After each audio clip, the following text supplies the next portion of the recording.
बोलो भगवान श्री रामचंद्र जी महाराज की जय। शिव जी का सचपूर्ण और सुहावना चरित्र सुनकर भरद्वाज मुनि बहुत सुखी हुए। कथा सुनने की लालसा बहुत बड़ी, आँखों में आनंद के आंसू भर आए, रोमावली खड़ी हो गई।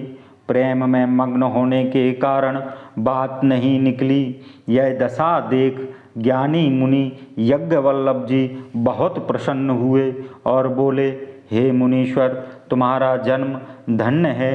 तुम्हें महादेव जी प्राणों के समान प्यारे हैं। शिव जी के चरण कमलों में जिनकी प्रीत नहीं है, वे श्री रामचंद्र जी को स्वप्न में भी भले नहीं लगते। विश्वनाथ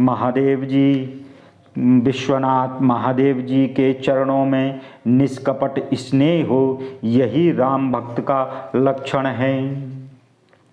शिव जी के समान रघुनाथ जी की भक्ति का व्रत धारण करने वाला कौन है, जिन्होंने बिना ही अपराध के सती जैसी स्त्री को त्याग दिया। शिव जी ने प्रण करके राम भक्ति को दृढ़ कर दिया है। भाई, रामचंद्र जी को शिव जी के समान कौन प्यारा है। पहले शिव जी का चरित्र सुनकर मैंने तुम्हारा भेद जान लिया और समझ लिया कि तुम राम जी के पवित्र सेवक और विकारों से रहित हो। मैंने तुम्हारा गुण और स्वभाव जान लिया। अब रामचंद्र जी की लीला कहता हूँ, उसे सुनो।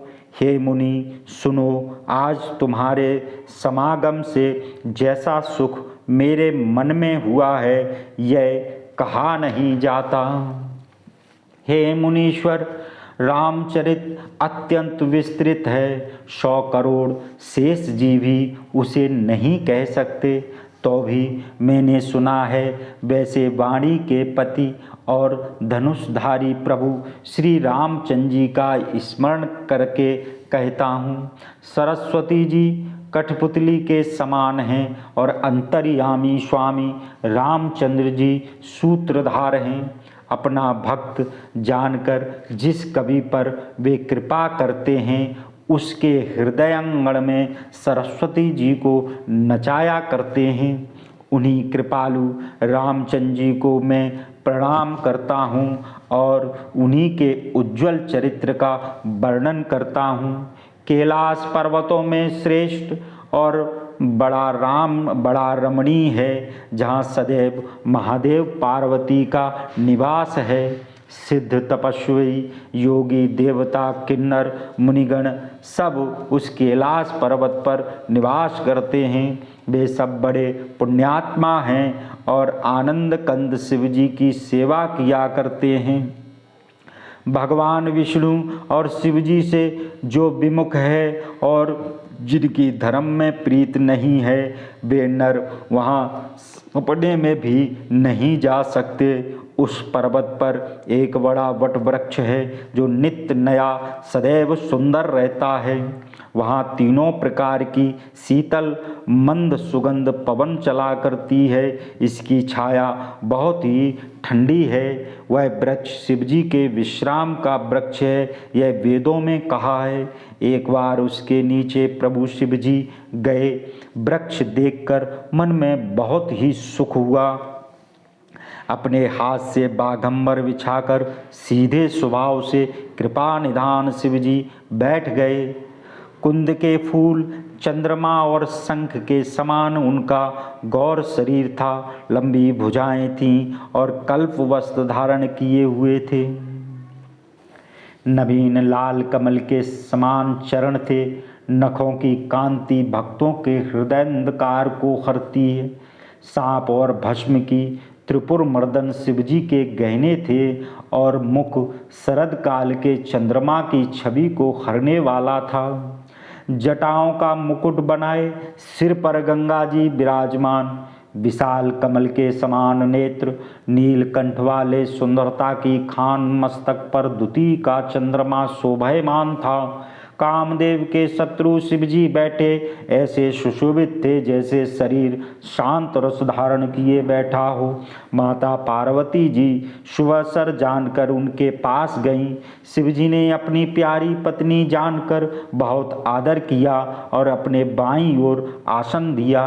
पार्वती जी प्रसन्न होकर शिवजी के पास बैठ गईं।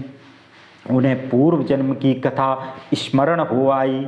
वे पति के हृदय में बहुत स्नेह समझकर हंसकर मधुर वचन बोली।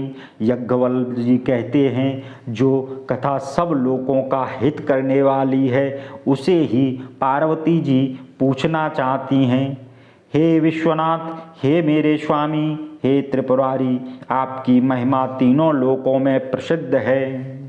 चराचर नाग, मनुष्य और देवता सब आपके चरणारविंदों की सेवा करते हैं। हे प्रभु, आप समर्थ, सर्वज्ञ, कल्याण स्वरूप, सब कलाओं व गुणों के धाम हैं। आप योग, ज्ञान और वैराग्य के निधि हैं। आपका नाम शरणागत भक्तों के लिए कल्प वृक्ष है।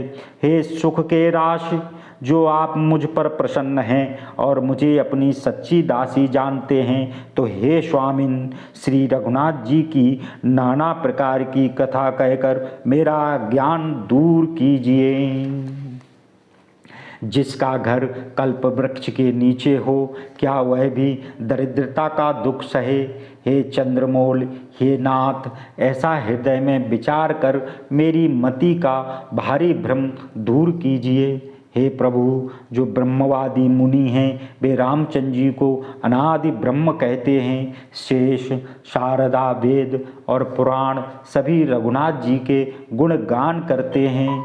हे कामदेव के शत्रु, आप दिन रात आदर सहित राम नाम जपा करते हैं। यह राम वही राम है। यह राम वही अयोध्या के महाराज दशरथ के पुत्र अथवा कोई और अजन्मा, निर्गुण और अगोचर राम हैं। यदि वे राजपुत्र हैं तो ब्रह्मा कैसे हुए? स्त्री के वियोग से उनकी बुद्धि भ्रमित कैसे हो गई?